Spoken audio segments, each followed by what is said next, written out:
नमस्कार सर. मला पहिल्यांदा तुम्हाला आयपार बद्दल विचारायचं आहे, म्हणजे एकूणच प्रवासाबद्दल, की कशी आणि कुठे सुरुवात झाली आणि काय हेतू होता तुमचा या ऑर्गनायझेशन सुरू करण्यामागचा? राईट. फार काय म्हणू अवघड आहे हा प्रश्न एका अर्थाने. कारण it was not a very long planned kind of thing. साधारणपणे 2013च्या सुमाराला माझ्या मनात असा हा विचार आला की मी तोपर्यंत जगभरात वेगवेगळ्या ठिकाणी भटकंती करून आलो होतो, वेगवेगळ्या देशांमध्ये तिथली नाटकं बघून आलो होतो आणि मला सारखं असं वाटत राहायचं की हा मला एक अतिशय काय म्हणू प्रगल्भतेच्या दिशेने नेणारा हा अनुभव आहे. पण हा सगळ्यांच्या वाट्याला येत नाही, सगळ्यांना ती संधी मिळतेच असं नाही. मग अशा स्थितीमध्ये काय करायला हवं, अशा स्थितीमध्ये काय करता येऊ शकेल, अशी काही शक्यता दिसते का की जिथे आपण एकच काहीतरी अशी जागा निर्माण करू शकतो किंवा ज्याला आपण म्हणजे क्रिएटिंग वन प्लॅटफॉर्म असं म्हणतो, की जिथे एका छत्राखाली ह्या माझ्या अनुभवातून ज्या काही सगळ्या गोष्टी गोळा झालेल्या आहेत त्या सगळ्या आपल्याला तिथे ठेवता येतील, उपलब्ध करून देता येतील. आणि त्या हेतूनी खरं म्हणजे आयपार ची सुरुवात झाली. अगदी बरोबर तारीख सांगायची तर 4 नोव्हेंबर 2013 या दिवशी मी असं ठरवलं की नाही, आपण आता हे करायचं आहे. आणि त्या दिशेने मग काम करायला सुरुवात केली. त्याच्यातला महत्त्वाचा भाग हा माझ्या तोपर्यंतच्या अनुभवाला त्याच्याकडे बघणे, त्याच्याकडे एकत्रितपणे बघणे आणि त्याच्यातून काय काय निर्माण होऊ शकतं, त्याच्यातून कुठल्या गोष्टी नवीन मुलांपर्यंत पोचवता येऊ शकतात, त्या कशा पद्धतीने करता येऊ शकतील, ह्या दिशेने काम करण्यासाठी म्हणून प्रामुख्याने आपण ह्या आयपारची सुरुवात केली. सो त्याची आपली एकूणच कामं काय असतात? म्हणजे तुम्ही परदेशातही बरीच कामं केली आहेत, तर त्याचा एक तुम्ही आढावा देऊ शकता का? जरूर जरूर जरूर. हे सुरू केलं तेव्हा म्हणजे या संस्थेचं नाव काय ठेवावं असा विचार करताना हे नाव आलं की त्याला international association for performing arts and research असं म्हणावं. कारण माझं तोपर्यंतचं काम हे प्रत्यक्ष प्रयोग करणं, त्या प्रयोगांविषयी किंवा नाटक प्रामुख्याने या विधेविषयीचं शिक्षण आणि संशोधन अशा 3 भागांमध्ये माझं काम चालू होतं. आणि त्यामुळे ह्या 3 भागांवरती प्रामुख्यानं भर द्यावा असं माझ्या मनात होतं. काळाच्या ओघामध्ये ज्या गोष्टी घडल्यात त्या अशा की आयपारचं काम एकतर प्रयोग निर्मिती अशा दृष्टीने चालू असतं की वेगवेगळ्या प्रकारच्या प्रयोगांची निर्मिती करणे आणि त्याचे प्रयोग वेगवेगळ्या ठिकाणी जाऊन मग करत राहणे. भारतात असतील, भारताबाहेर असतील, अनेक ठिकाणी असतील, तर ते करत राहणं हा त्यातला पहिला भाग. दुसरा भाग जो आहे त्याच्यातला तो लहान मुलांच्या बरोबरचं काम. मी अगदी NSDमध्ये शिकायला जाण्यापूर्वीपासनं लहान मुलांच्या बरोबर काम करत असे. पुण्यामध्ये अण्णा राजगुरू म्हणजे डॉक्टर श्रीधर राजगुरू आणि त्यांच्या पत्नी डॉक्टर सुवानिता राजगुरू या दोघांची शिशुरंजन नावाची त्यांनी संस्था सुरू केलेली होती. माझ्या जन्माच्या आधीची गोष्ट आहे. पण तेव्हापासून मी जसजसा मोठा व्हायला लागलो 7-8 वर्षाचा असल्यापासून मी त्या अण्णांच्या बरोबर काम करीत असे आणि जसजसा मोठा होत गेलो तर मग मुलांचा दादा कॅटेगरीत गेल्यानंतर हळूहळू अण्णांना मदत करणे आणि मग स्वतंत्रपणे लहान मुलांसाठी काम करणे अशा पद्धतीचं काम सुरू झालं होतं. त्यामुळे आयपारच्या कामामध्ये तो एक अपरिहार्य भाग होता, कारण ते माझं सतत पुढे चालू होतं. त्यामुळे मुलांच्या बरोबरचं काम हा त्याच्यातला एक दुसरा महत्त्वाचा भाग होता. आणि मग आता आपण आनंद रंग नावाचा एक प्रोजेक्ट रन करतो लहान मुलांसाठी, ज्याच्यामध्ये वेगवेगळ्या प्रकारच्या कार्यशाळांचं आयोजन केलेलं असतं. प्लेटाईम ॲट आयपार असा एक प्रकल्प आपण राबवतो. लॅम्बडाच्या ज्या सर्टिफिकेशन एक्झाम्स असतात त्या आपण गेल्या वर्षीपासून या चिल्ड्रन्स प्रोजेक्टचा भाग म्हणून, लहान मुलांच्या उपक्रमांचा भाग म्हणून सुरू केलेला आहे. तिसरा एक जो महत्त्वाचा भाग आहे तो स्कूल प्रोजेक्ट, की शाळांबरोबर काम करणे. आपण 4थी ते 10वीच्या मुलांसाठी नाटकाचं एक काहीसं सिलॅबस किंवा अभ्यासक्रम असा त्याचा तयार केलेला आहे की 4थी ते 10वीच्या मुलांना ते कशा कशा पद्धतीनं आपल्याला शिकवता येऊ शकेल. आणि जेव्हा नाटक शिकवायचं म्हणतो तेव्हा तो मुद्दा नुसता आता उभे कसे राहावे, बोलावे कसे, चालावे कसे एवढ्यापुरतं ते मर्यादित न राहता ज्याला आपण इंटरडिसिप्लिनरी अप्रोच म्हणतो, आंतरशाखीय पद्धतीचा विचार, तो त्याच्यामध्ये पुष्कळ मोठ्या प्रमाणामध्ये आपण वापरलेला आहे. आणि पुण्यातल्या एका शाळेमध्ये आपण तो प्रामुख्याने पायलट प्रोजेक्ट सारखा की हा करून बघूया असं त्या शाळेलाही वाटत होतं, आम्हालाही वाटत होतं. त्यामुळे आपण तो करून बघायला सुरुवात केली. ह्या वर्षीपासून आपण तो अन्य काही शाळांमध्ये सुरू करणार होतो, पण या कोरोनाच्या सिनारिओमुळे सगळ्याच गोष्टी यावर्षी बंद आहेत. त्याच्यामुळे होपफुली पुढच्या वर्षीपासून तो प्रोजेक्ट, तो प्रकल्प कदाचित अन्य शाळांमध्ये सुद्धा राबवता येऊ शकेल. हा लहान मुलांच्या बरोबरच्या कामाचा 2 जे भाग आहेत ते झाले. आता चौथा जो भाग आहे तो आहे आपला फेस्टिवल, की दरवर्षी आपण आयपार इंटरनॅशनल थिएटर फेस्टिवल या नावाने एक महोत्सव 2016 साली सुरू केला. पुन्हा त्याच्यातला हेतू हाच की माझ्या डोक्यात जे होतं आधीपासून की मला वेगवेगळ्या देशांमध्ये जाऊन तिथली नाटकं बघता आली, पण माझ्या बरोबर नाटक करणाऱ्या सगळ्यांना ती संधी नाही आहे. प्रत्येकाला त्या प्रकारची संधी मिळते असं नाही, प्रत्येकाला ते शक्य असतं असंही नाही. मग काय करता येऊ शकेल? आपल्याला तिथली नाटकं इकडे बोलावता येतील का? तिथल्या रंगकर्मींना आपल्याला इकडे बोलावता येईल का? त्यांच्या काही कार्यशाळा आपल्याला इथे आयोजित करता येतील का? ज्यायोगे इथे काम करणाऱ्यांना आपल्या बरोबरीची, आपल्यासारखंच काम करणारी पण दुसऱ्या संस्कृतीमधली, दुसऱ्या देशामधली माणसं विचार कसा करतात, ह्याच्याकडे थोडंसं बघता येऊ शकेल आणि त्याच्यातून कदाचित 4 गोष्टी शिकायलाही मिळू शकतील. या हेतूनी या महोत्सवाची सुरुवात झाली. 2013 मध्ये जेव्हा आयपारची सुरुवात झाली, त्या वर्षीच्या नोव्हेंबर-डिसेंबरमध्ये मी पहिल्यांदा भारतातल्या विविध एम्बसीजना ईमेल लिहायला सुरुवात केली होती आणि तेव्हापासून ते काम चालू होतं. 2016 मध्ये सुद्धा हा महोत्सव होईल का नाही मला खात्री नव्हती, पण एक दिवस असंच आम्ही आमच्या कलाछायामधल्या ऑफिसमध्ये बसलेलो असताना मी आमच्या सहकारी मंडळींशी बोलत होतो. आदिती व्यंकटेश्वरन तिथे होती, निखिल गाडगीळ होता, अमृत सामक होता आणि बोलता बोलता मी त्यांना सांगितलं, म्हटलं हे माझ्या डोक्यात चालू आहे आणि ते आता आपण पुढल्या वर्षीपासून करावं असं माझ्या मनात आहे 2017 पासून. तर तिघांनी मला विचारलं ह्या वर्षी का नाही? म्हटलं अरे नाही, थोडी अजून त्याची वेळ पाहिजे त्याच्यासाठी आपल्याला. नाही करूया, आम्ही करतो, आम्ही आहोत. सो इट इमिजिएटली असं झालं की त्या क्षणी ती कल्पना फक्त माझी राहिलीच नाही, ती सगळ्यांनी ती आपली करून घेतली आणि मग 2016 मध्ये आपण तो महोत्सव सुरू केला. त्यावर्षी आपण तो 5 दिवसाचा महोत्सव केला. 5 दिवसाच्या महोत्सवाने आम्हाला फार उत्साह आला की फार मस्त झालं प्रकरण सगळं. आलेली सगळी मंडळी खुश होती, कार्यशाळा उत्तम झाल्या, पुण्यातली मंडळी खूप खुश होती. त्यामुळे 2017 साली आपण 12 दिवसाचा महोत्सव केला आणि त्याने आमचा नीट घाम काढला. कारण आम्ही 5 दिवसावरून एकदम 12 दिवसावरती उडी मारल्यामुळे पुष्कळ दमणूक झाली, धावपळही खूप झाली. तिसऱ्या वर्षी मग आपण तो 8 दिवसाचा महोत्सव केला आणि आता साधारणपणे एका आठवड्याच्या कालावधीचा हा महोत्सव होत असतो दरवर्षी. हे त्याचं 5वं वर्ष आहे, 2020 आहे.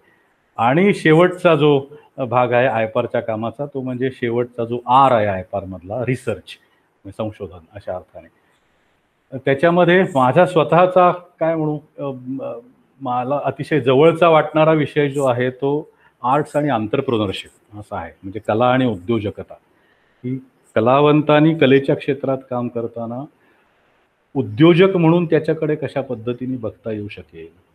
आपल्याला कलेच्या क्षेत्रातच काम करून जर आपली उपजीविका, चरितार्थ चालवायचा असेल तर त्याच्यासाठी आपल्याला व्यावसायिक पद्धतीने विचार करण्याशिवाय गत्यंतर नाही.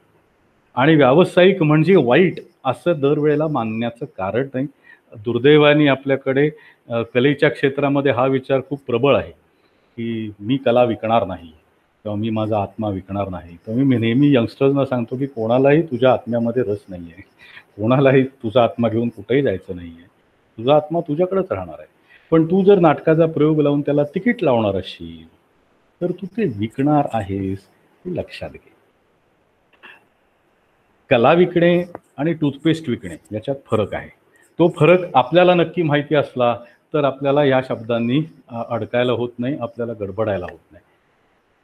हा एक रिसर्चचा भाग जो माझ्या डोक्यातला आहे. मग ह्या 2 गोष्टींचं एकत्रीकरण कशा कशा पद्धतीने करता येऊ शकेल त्याचा एक भाग म्हणून आपण गेल्या 2 वर्षापासून थिएटर मेंटॉरशिप प्रोग्रामही सुरू केलेला आहे. ह्या वर्षी अजून एक जी नवीन गोष्ट सुरू झाली रिसर्च या भागामध्ये ती म्हणजे सायन्स, फिलॉसॉफी अँड आर्ट अशा 3 गोष्टींच्याकडे आपल्याला एकत्रितपणे कसं बघता येऊ शकेल, ह्याच्यासाठीची काही चर्चासत्र आपण सुरू केलेली आहेत आणि ती नियमितपणे दर महिन्याकाठी किमान एकदा, काही वेळेला 2दा अशा पद्धतीने चालू असतात. तो आता अजून अंतर्गत अभ्यासाचा विषय आहे.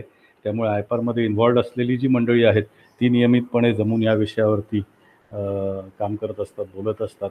मृणालिनी वनारसे म्हणजे माझी पत्नी, ती त्या प्रोजेक्टचं काम प्रामुख्याने बघत असते. असे हे 5 भाग आहेत की ज्याच्यामध्ये प्रत्यक्ष प्रयोग निर्मिती, लहान मुलांबरोबरचं काम, शाळांबरोबरचं काम, नाट्य महोत्सव आणि संशोधन अशा 5 भागांमध्ये आयपारचं आपलं काम चालतं. सर, आयपारचं ITI बरोबर पण बऱ्याच मोठ्या प्रमाणात काम होतं. तर काय तुम्ही नक्की कशा पद्धतीने काम करता किंवा अजून कोणत्या ऑर्गनायझेशन्स आहेत का ज्यांच्याबरोबर आयपार एकत्र येऊन काम करतं? आयपार ही संस्था अनेक संस्थांच्या बरोबर काम करू इच्छिते, करते. अगदी साध्या आपल्या महोत्सवाचं जरी उदाहरण घेतलं, त्याचं नाव आयपार इंटरनॅशनल थिएटर फेस्टिवल असं आहे कारण आयपारने तो इनिशिएट केलेला आहे. पण कलाछायासारखी संस्था त्याच्यामध्ये इन्व्हॉल्ड आहे. महाराष्ट्र कल्चरल सेंटरसारखी संस्था त्याच्यामध्ये इन्व्हॉल्ड आहे. उर्मी ही राहुल शेंड्यांची जी NGO आहे, प्रामुख्याने पिंपरी चिंचवड भागात त्यांचं काम चालतं, ते या संपूर्ण महोत्सवाशी संबंधित आहेत. अनेक संस्था आहेत, अनेक व्यक्ती आहेत ज्यांच्याबरोबर, ज्यांच्या सहकार्याने, ज्यांच्या मदतीने पुणे विद्यापीठ आणि पुणे विद्यापीठाचं ललित कला केंद्र ह्या संस्था आयपार फेस्टिवलचा इंटिग्रल भाग आहेत असं मी म्हणेन. त्यामुळे अशा विविध संस्थांच्या बरोबर आपण नेहमीच एकत्रितपणे येऊन काम करत असतो. आयपारची कल्पनाच ती आहे ना. आयपारचा मुद्दा असा नाहीच आहे की ही आमची संस्था आणि आता आम्ही काहीतरी करतो. तो मुद्दा असा आहे की हा एक प्लॅटफॉर्म आपण क्रिएट करतोय, याचा उपयोग जास्तीत जास्त लोकांना व्हावा यासाठी जेवढ्या लोकांना एकत्र येता येईल तेवढ्यांनी एकत्र यायला पाहिजे आणि तो त्याच्यातला सगळ्यात महत्त्वाचा मुद्दा आहे. तो आता बोलताना ITIचा उल्लेख केलास, इंटरनॅशनल थिएटर इन्स्टिट्यूट. ही संस्था 1948च्या सुमाराला युनेस्को या युनायटेड नेशन्सच्या संस्थेने सुरू केलेली NGO किंवा नॉन गव्हर्नमेंटल ऑर्गनायझेशन बॉडी अशी आहे. या संस्थेचं काम जगभरातल्या सुमारे 100 देशांमध्ये चालतं. यांचं काम काय आहे, परत आयपारचा जो काम करण्याचा विचार आहे की किंवा जी फिलॉसॉफी आहे, तोच मूळ विचार ITIच्या पाठीमागे 1948 पासून आहे की जगभरातल्या कलावंतांनी एकमेकांशी बोललं पाहिजे, एकमेकांच्या संपर्कात आलं पाहिजे, एकमेकांच्याकडून शिकलं पाहिजे, काहीतरी एक देवाणघेवाण झाली पाहिजे. ही संस्था जेव्हा सुरू झाली तेव्हा त्याचा हेतू असा होता की दुसऱ्या महायुद्धानंतर जग हे साधारणपणे 2 भागामध्ये विभागलं गेलेलं होतं, ज्याला आपण आयर्न कर्टनचा पिरियडही म्हणतो, की ज्याच्यामध्ये म्हणजे पूर्व युरोप, पश्चिम युरोप किंवा अमेरिका आणि रशिया यांच्यातल्या राजकीय संबंधांमुळे ज्या घडामोडी घडल्या होत्या त्याचा तो परिणाम होता.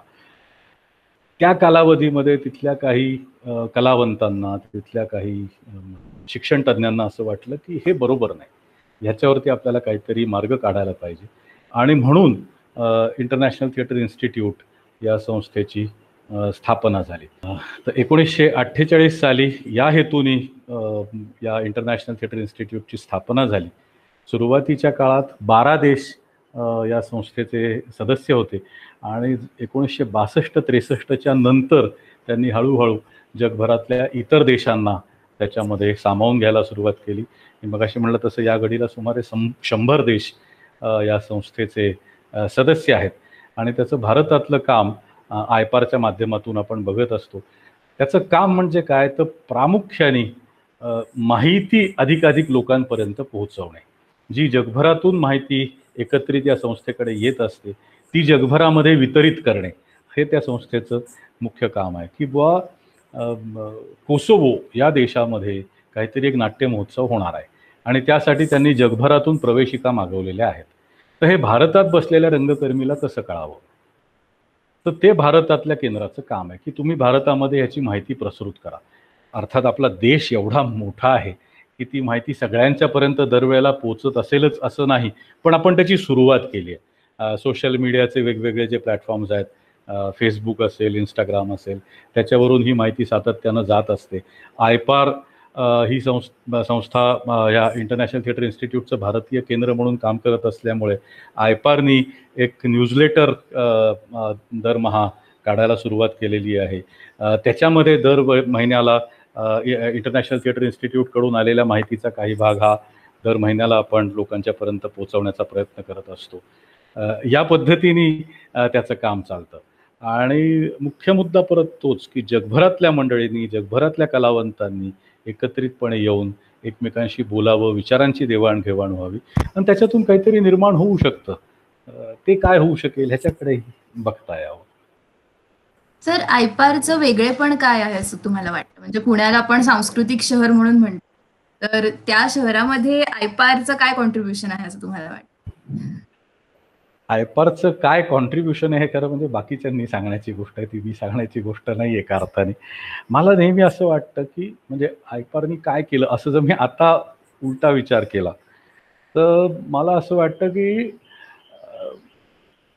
काळाच्या ओघामध्ये हळूहळू आयपार हे एखाद्या वाळवंटामध्ये असलेल्या छोट्याशा हिरव्या बेटाप्रमाणे आहे की जिथे तुम्हाला थोडासा निवारा मिळतो, थोडासा आसरा मिळतो. तुम्ही जेव्हा कलेच्या क्षेत्रामध्ये मी काही मार्गक्रमणा करणार असं म्हणता तेव्हा तुम्ही वाळवंटातून चालायला सुरुवात करता. तो काही अगदी छान हमरस्ता नसतो जिथे सगळं सुंदर सुंदर सुंदर आहे. तुम्हाला खूप कष्ट असतात, त्याच्यामध्ये खूप त्रास असतो. मग ती सोपी गोष्ट नव्हे. इव्हन सामाजिकदृष्ट्या सुद्धा आपल्याकडे एखाद्या 18-20 वर्षाच्या मुलांनी किंवा मुलींनी असं म्हणणं की मी आता पूर्ण वेळ कलेच्या क्षेत्रात काम करणार आहे, मी पूर्ण वेळ अभिनेता होणार आहे किंवा मी पूर्ण वेळ गायक होऊ इच्छितो असं म्हटल्याबरोबर आठ्यांचं प्रमाण जास्त असतं आजूबाजूला बाकी कशाहीपेक्षा. ते सुधारतंय, हळूहळू सुधारतंय, पण तरीसुद्धा अजूनही मुलांनी, शहाण्या मुलासारखं मुलांनी किंवा मुलींनी 12वी सायन्स घ्यावं, सायन्स झाल्यानंतर मेडिकल किंवा इंजिनिअरिंगला जावं, इंजिनिअरिंगला गेला त्याला त्याच्यात फार नसेल तरी मग त्यांनी MBA करावं, अशा दिशेचा विचार अजूनही आपल्याकडे समाज म्हणून खूप जास्त आहे. शहरी भागात तो थोडा त्याच्यात सुधारणा होताना आपल्याला दिसते, पण ती अजून एवढीशी आहे. त्यामुळे या पद्धतीचा विचार करू इच्छिणाऱ्यांसाठी आयपार ही संस्था एखाद्या ओएसिस सारखी आहे की जिथे ज्यांना थांबता येऊ शकतं, तिथे त्यांना 4 गोष्टी घेता येऊ शकतात. एका अर्थाने पुन्हा एकदा ताजंतवानं होऊन पुन्हा एकदा नवीन जोमाने पुन्हा आपली वाटचाल सुरू करता येऊ शकते असं मला वाटतं. एक मी नक्की सांगू शकेन की मला नेहमी असं वाटायचं की पुण्याला आपण सांस्कृतिक राजधानी, देशाची सांस्कृतिक राजधानी, जगाच्या पूर्वेकडचं ऑक्सफर्ड आणि केम्ब्रिज वगैरे अशी सगळी नामाभिधानं घेत असतो. पण इथे एकही आंतरराष्ट्रीय नाट्य महोत्सव आपल्या शहरामध्ये होत नाही आणि मला त्याचं मनातनं असं कुठेतरी खंत वाटायची की हे बरोबर नाही. आपण एवढं सगळं म्हणतो तर मग इथे एक आंतरराष्ट्रीय नाट्य महोत्सव आपल्याला करायला पाहिजे जो सातत्याने होत राहील. आणि मला असं वाटतं की आयपार international theatre festival is one of the major contributions that आयपार has made to this city. या शहराला आयपारनी काय केलं शहरामध्ये विशेष असं जर कोणी म्हटलं तर मला असं वाटतं की हा एक भाग आहे की जो आयपारनी केलेला आहे. बाकीच्या ज्या गोष्टी आयपार करत असतं त्याच्याविषयी खरं म्हणजे बाकीच्यांनी बोलण्याचा मुद्दा आहे, ते मीच म्हणण्यात काय हशी. सर, शेवटचा प्रश्न की सध्याच्या कोविड-19च्या सिच्युएशनमध्ये कसं आयपारचं काम चालू आहे किंवा आता ह्याच्या पुढे तुमचे भविष्यातले प्लॅन्स काय आहेत? कोविड-19 किंवा हा संपूर्ण कोरोना पॅन्डेमिक महामारीचा कालावधी आपण ज्याला म्हणतो तो सगळ्यांसाठीच पूर्णपणे नवीन अनुभव होता. कोणीच असं म्हणू शकत नव्हतं की नाही मला माहिती आहे काय करायचं. कुणालाच माहिती नाही. परवाच आमच्या एका दुसऱ्या सभेमध्ये बोलताना, अशाच ऑनलाईन ह्याच्यात बोलताना म्हटलं की पूर्वी जसं लोक सांगायची जुनी म्हणजे माझी आजी आजोबा की ते युद्ध दुसऱ्या महायुद्धाच्या आधीचा काळ आणि दुसऱ्या महायुद्धाच्या नंतरचा काळ अशा गोष्टी त्यांच्या बोलण्यामध्ये यायच्या. तसं कदाचित अजून 20 वर्षांनी आपण कोरोनाच्या आधीचा कालावधी आणि कोरोनाच्या नंतरचा कालावधी अशा पद्धतीने कदाचित बोलायला सुरुवात करू. सुरुवातीच्या काळामध्ये मला असं वाटलं की एक प्रकारे या कोरोनाचं सेलिब्रेशन चालू होतं की आता सगळ्यांनी घरी बसायचं आहे, हा एक नवीन अनुभव आहे, आपण सगळे घरी बसूया आणि 8-15 दिवसांमध्ये सगळं नॉर्मल होणार आहे. 8-15 दिवसाचा तो प्रश्न आहे. 2 आठवडे एवढाच तो कालावधी असतो. 2 आठवडे सगळे घरात बसले की काही प्रॉब्लेम नाही. म्हणजे 24 मार्चला जेव्हा लॉकडाऊन जाहीर झाला तेव्हा कल्पना अशी होती 31 मार्च किंवा 7 एप्रिल, पहिला बाजार 15 एप्रिल, अजून किती त्याला वेळ लागणार आहे. आणि त्यामुळे तेव्हा सगळं थोडंसं एक सेलिब्रेशनचा मोड होता असं मला वाटतं की आम्ही घरी बसून आम्ही काय काय करतोय ते सगळेजण एकमेकांना सांगत होते. कोणी स्वयंपाकघरात जास्त वेळ काहीतरी करून बघत होतं, कोणी ऑनलाईन येऊन कविता वाचन करत होतं, कोणी काही नाटकाचं वाचन करत होतं. अशा पद्धतीने सुरू आणि हळूहळू लक्षात यायला लागलं की ते इतकं साधं नाही. त्या पहिल्या 15-20 दिवसात आम्ही असा विचार केला की आत्ता आपण काही करूया नको, कारण इतके लोक इतक्या गोष्टी करतायत, आपण शांत बसूया, आपण बघूया काय होतंय. आपण जे एरवी करतो तेच ऑनलाईन करावं असं काही मला वाटेना. त्यामुळे आम्ही असा विचार केला की आपण थांबूया जरा. आणि मग लक्षात आलं की हे एवढ्यात आटोपणारं नाहीये. महिना 2 महिने तर कमीत कमी कसेही जातील, कदाचित जास्त वेळही जाईल. आणि मग आम्ही हा विचार करायला सुरुवात केली की ज्या गोष्टी आपण करतो त्या ऑनलाईन करायच्या असतील तर त्यातल्या कुठल्या गोष्टी करणं शक्य आहे आणि ज्या करणं शक्य आहे त्या कशा पद्धतीने त्याच्यामध्ये बदल करायला हवे, कुठल्या पद्धतीनं त्या आपल्याला समोर ठेवता येऊ शकतील. उदाहरणार्थ आवाजाची एक कार्यशाळा आपण दरवेळेला घेत असतो, लाऊड अँड क्लिअर नावाची. तर ती कार्यशाळा जर ऑनलाईन घ्यायची असेल तर त्यातल्या कुठल्या गोष्टी अशा आहेत की ज्या प्रत्यक्ष करून घेणं शक्य आहे ऑनलाईन, कुठल्या गोष्टींची फक्त माहिती सांगणं शक्य आहे आणि कुठल्या गोष्टी करणं शक्य नाही. मग ते कशा पद्धतीने मॉडिफाय करून तरी त्याच्यातून लोकांना काहीतरी मिळणार आहे का, ते मिळणार आहे याची खात्री ज्या ज्या प्रोजेक्ट्सविषयी झाली, ज्या ज्या उपक्रमांविषयी झाली ते उपक्रम करायचे असं आम्ही ठरवलं की जे एरवी आपण करतो तेच आपण ऑनलाईन करूया असं न करता ऑनलाईनच्या माध्यमाचा विचार करून त्या माध्यमामध्ये कुठल्या गोष्टी देता येणं शक्य आहे आणि कुठल्या गोष्टी खरोखरच घेता येणं शक्य आहे याचा विचार करून त्या पद्धतीनं आपण गोष्टी करायला सुरुवात केली. त्याच्यात एक फार नवीन गोष्ट सुरू झाली, ती म्हणजे आमची जी आयपारची आर्टिस्टिक डिरेक्टर आहे आदिती व्यंकटेश्वरन, तिने ही सूचना मांडली की ट्यूजडेज विथ अशी एक सिरीज आपण करूया. ट्यूजडेज विथ मोरी हे कदाचित पुस्तक तुमच्यापैकी काही जणांनी वाचलं असेल, तुम्ही कदाचित ऐकलं असेल. त्याच्यामध्ये एका यंग व्यक्तीची, एका तरुण व्यक्तीची एका प्राध्यापकाशी, निवृत्त प्राध्यापकाशी होणाऱ्या गप्पा गोष्टी असं त्याचं स्वरूप आहे. तो दर मंगळवारी त्या प्राध्यापकाला भेटायला जात असे आणि त्याच्यामुळे ट्यूजडेज विथ ही सिरीज आपण सुरू केली की ज्याच्यामध्ये अगदी पहिल्या वेळेला प्रोफेसर रामगोपाल बजाज जे नॅशनल स्कूल ऑफ ड्रामाचे संचालक होते ते त्याच्यासाठी आले होते, त्यांच्याशी मी गप्पा मारल्या. दुसरं जे सेशन झालं त्याच्यामध्ये डॉक्टर श्यामला बनारसे होत्या ज्यांच्याशी आदितीने गप्पा मारल्या. तिसऱ्या सेशनमध्ये टोबियास बियांकोने, हे स्वित्झर्लंडमधले आहेत, कवी आहेत स्वतः, नाट्यकर्मी आहेत आणि इंटरनॅशनल थिएटर इन्स्टिट्यूटचे डायरेक्टर जनरल आहेत. तर त्यांच्याशी मी आणि आदितीने गप्पा मारल्या. त्याच्यानंतर डॉक्टर दीप्ती गंगावणे यांच्याशी फिलॉसॉफी या विषयाच्या अनुषंगाने मृणालिनी चर्चा केली. त्याच्या अगदी शेवटचं जे सेशन झालं त्याच्यामध्ये आनंद आगाशे जे पत्रकारितेच्या क्षेत्रात अनेक वर्ष होते आणि आता मीडिया नेक्स्ट कंपनीचे संचालक आहेत, मेनका प्रकाशनचे आहेत, त्यांच्याबरोबर डॉक्टर अजय जोशींनी चर्चा केली. आणि या प्रत्येक वेळेला आपल्या आजूबाजूला ज्या गोष्टी घडता आहेत त्याच्याकडे आपण कसे बघतो आहोत, एखाद्या तत्वज्ञाच्या दृष्टिकोनातून कसं बघितलं जातं, एखाद्या कलावंताच्या दृष्टिकोनातून कसं बघितलं जातं, एखाद्या मानसशास्त्रज्ञाच्या दृष्टिकोनातून कसं बघितलं जातं, या पद्धतीनं ती सिरीज आपण या सगळ्या कालावधीत सुरू केली. आणि ती पहिल्यांदा 3 एपिसोड करायचे आणि थांबायचं असं डोक्यात होतं, पण ती झाल्यानंतर आमच्याही लक्षात आलं की हे इंटरेस्टिंग होत आहे, हे चांगलं आहे आणि आपण हे करूया. आणि सुरुवातीला एका पाठोपाठ एक दर 15 दिवसांनी एकदा असं आपण केलं, पण मग ती ऑनगोईंग करायची ठरवल्यावर आम्ही असं ठरवलं की दर महिन्यात आपण एक करूया आणि या पद्धतीने ती सिरीज एका बाजूला चालू आहे. आणखीन एक जी गोष्ट आम्ही करून पाहिली आणि जी झालेली ती म्हणजे एक नाटक बसवणे. आम्ही असं ठरवलं की आपल्याला भेटता येत नाहीये, पण आपल्याला ऑनलाईन तर येता येतंय. मग आपल्याला ऑनलाईन नाटक बसवता येईल का, असं आपण बघूया. लॉकडाऊन व्हायच्या आधीपासनं मी आणि आदिती एका सोलो परफॉर्मन्सवरती काम करत होतो. आदितीनीच तो लिहिलेला आहे. अ, त्याची संपूर्ण तालीम आम्ही ऑनलाईन केली.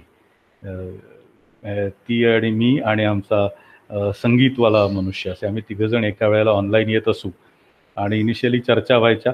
मग तो सीन प्रत्यक्ष बसवणे ही गोष्ट या स्क्रीनकडे बघत बघत आम्ही केली.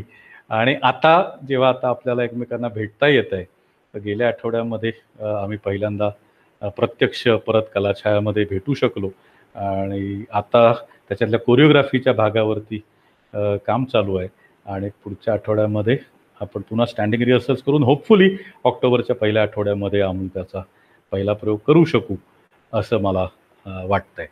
आणि अर्थातच या सगळ्या बंद कालावधीमध्ये फेस्टिवलचं काय करायचं, कशा पद्धतीने करायचं, याच्यावरती पुष्कळ खल झाला आणि फेस्टिवलचं संपूर्ण स्वरूप यावर्षी आपण बदललेलं आहे. ऑनलाईन गोष्टी या प्रामुख्याने त्याच्यामध्ये होणार आहेत. त्याच्यामध्ये सुद्धा मी आता यावर्षी आपण विचार करताना असा विचार केला की पुन्हा कुठलं तरी एक नाटक आहे, त्याचं व्हिडिओ रेकॉर्डिंग आहे, ते ऑनलाईन स्ट्रीमिंग करू, असं काही करावं असं वाटेना. कारण नाटक ही प्रत्यक्ष त्या एका जागेमध्ये जाऊन अनुभवण्याची गोष्ट आहे, असं आम्हाला सगळ्यांनाच वाटतं. त्यामुळे मग विचार वेगळ्या पद्धतीने सुरू केला की मग अजून काय करता येईल. आणि मग त्याच्यातून इमर्जिंग आर्टिस्ट लॅब अशी एक कल्पना पुढे आली की जो एक मुद्दा जो आमच्या सगळ्या कामामध्ये आमच्या डोक्यात कॉन्स्टंटली असतो की आपल्या ह्या कामाचा यंग जनरेशनला कशा पद्धतीने उपयोग करून देता येईल. तर त्यामुळे 17 ते 30 वयोगटातल्या यंगस्टर्ससाठी आपण ही इमर्जिंग आर्टिस्ट लॅब यावर्षी जाहीर केलेली आहे. आणि त्याच्यामध्ये 5 मंडळींना आपण मेंटॉर्स म्हणून काम करायला विनंती केली, त्यांनी मान्यता दिली. त्याच्यामध्ये अभिराम भडकमकर ज्येष्ठ नाटककार आहेत, ज्येष्ठ दिग्दर्शक अनिरुद्ध खुटवड त्याच्यामध्ये आहेत, Yuki Elias who is a fabulous actress, ती याच्यामध्ये मेंटॉर म्हणून काम बघणार आहे. जिमी नोरिएगा म्हणून अमेरिकेतला नाट्य दिग्दर्शक आहे, त्याचं नाटक गेल्या वर्षी आपल्याकडे आलं होतं, तो एक मेंटॉर असणार आहे. आणि जॉन ब्रिटन इंग्लिश मनुष्य, तो 5वा मेंटॉर असणार आहे. आणि याच्यामध्ये अप्लाय करणाऱ्यांना they have a freedom to choose की त्यांना कुठल्या मेंटॉर बरोबर काम करण्यात इंटरेस्ट आहे. फक्त आपण असं ठरवलं आहे की त्या प्रत्येक मेंटॉरकडे 5पेक्षा जास्त मंडळी एका वेळेला नसतील, असं आपण ते बघणार आहोत. त्याच्याबरोबरीने दुसरा एक जो प्रोजेक्ट आपण जाहीर केला आहे तो म्हणजे चेंज मेकर्स. ही 30 ते 45 या वयोगटामध्ये, म्हणजे मिड करिअर प्रोफेशनल जसं आपण ज्यांना म्हणतो, ती जी मंडळी काम करत आहेत त्याच्यामध्ये अशी कोण मंडळी आहेत की ज्यांनी कुठल्याही प्रकारचा बदल घडवण्याचा प्रयत्न केलेला आहे कलेच्या माध्यमातून, की नाटक हेच माध्यम धरून त्याच्या माध्यमातून काहीतरी एक आपल्या आजूबाजूच्या समाजासाठी, आजूबाजूच्या लोकांसाठी, कलेच्या क्षेत्रासाठी, कशाहीसाठी कुठल्याही प्रकारचा एक महत्त्वाचा बदल ज्यांनी घडवण्याचा प्रयत्न केलेला आहे, करता आहेत, अशा काही जणांना आपण शोधण्याचा प्रयत्न करणार आहोत. आणि त्यांचा एका अर्थाने गौरव करणं, त्यांना काही मदत करणं आणि आपल्या या फेस्टिवलच्या प्लॅटफॉर्मवरनं त्यांचं काम अधिकाधिक लोकांपर्यंत पोहोचवण्याचा प्रयत्न करणं, हा त्याच्यातला दुसरा भाग आहे. फेस्टिवलचा तिसरा जो यावर्षीचा भाग आहे तो आहे क्रिएटिव्ह क्रॉसओव्हर्स, असं आपण त्याला म्हटलं आहे, की ज्याच्यामध्ये भारतातल्या एका कलावंतानी परदेशातल्या एका कलावंताबरोबर किंवा कुठल्याही कलात्मक अभिव्यक्तीबरोबर कोलॅबोरेट करावं, त्याच्याशी संपर्क साधावा, त्याच्या माध्यमातून काहीतरी एकत्रितपणे करण्याचा प्रयत्न करावा आणि त्याच्यातून काय निघू शकेल ते बघावं. यातल्या कुठल्याच प्रोजेक्टमधनं कदाचित फायनल प्रॉडक्ट फेस्टिवलमध्ये नसेल, पण ह्याच्यातून जे काही निर्माण होईल त्याच्यामध्ये ती एक पॉसिबिलिटी असणार आहे, त्याच्यामध्ये ती शक्यता असणार आहे की ह्याच्यातून अजून पुढे काहीतरी घडू शकतं. कदाचित एखाद्या प्रयोगाची निर्मिती होऊ शकते, कदाचित एखादं उत्तम नाटक लिहिलं जाऊ शकतं, कदाचित एखादा एकल प्रयोग, सोलो प्रयोग तयार होऊ शकतो. पण या दिशेने जाणारे असे हे क्रिएटिव्ह क्रॉसओव्हर्स आणि इमर्जिंग आर्टिस्ट लॅब हे दोन्ही प्रोजेक्ट्स असणार आहेत. आणि चौथा जो भाग आहे महोत्सवाचा, तो आपली दरवर्षी आपण ज्या पद्धतीच्या कार्यशाळा घेत असतो तसे काही मास्टर क्लासेस आपण यावेळेला आयोजित करणार आहोत, ज्याच्यासाठी परत भारतातनं आणि भारताबाहेरून वेगवेगळ्या लोकांना आपण त्याच्यासाठी निमंत्रित करतो आहोत.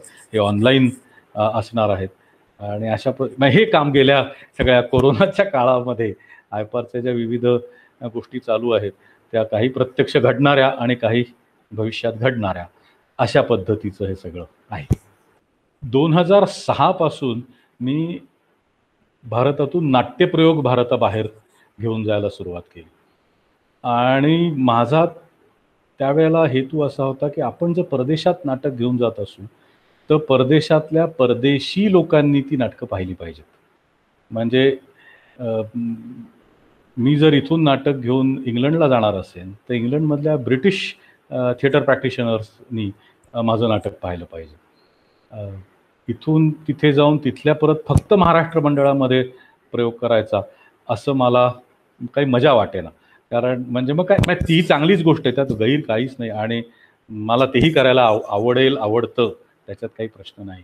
पण आपण जर इथून उठून या पृथ्वीच्या गोलाच्या दुसऱ्या भागावरती जाणार असू जिथे वेगळ्या पद्धतीने लोक काम करतात, वेगळ्या पद्धतीचं नाटक केलं जातं, तर तिथे आम्ही कशा पद्धतीने नाटक करतो हे त्यांनी बघणं हे मला महत्त्वाचं वाटतं.